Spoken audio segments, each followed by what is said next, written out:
demain, dès l'aube, à l'heure où blanchit la campagne.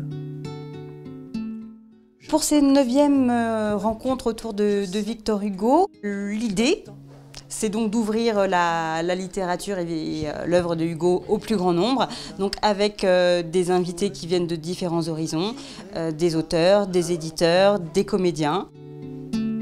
Je ne puis demeurer loin de toi plus longtemps. Nous avons jeudi dernier dévoilé une seconde plaque Maison des Illustres. La même sera dévoilée donc à Shaoxing en Chine pour Luxun.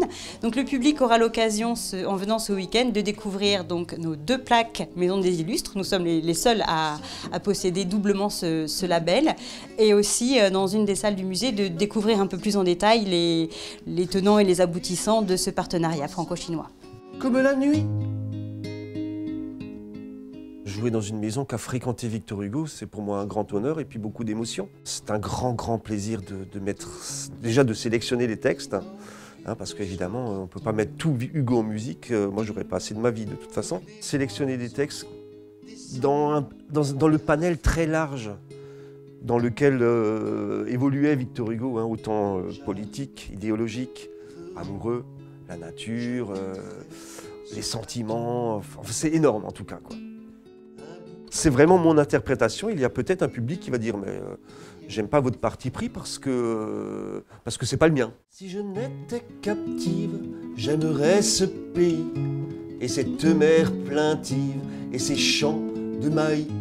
Je suis venue parce que je crois vraiment que Victor Hugo, ou bien d'autres écrivains d'ailleurs comme Émile Zola ou d'autres qui se sont engagés, ont quelque chose à nous dire pour aujourd'hui. Dire non à la peine de mort, c'est ce que Hugo a fait toute sa vie, mais c'est encore un combat d'actualité.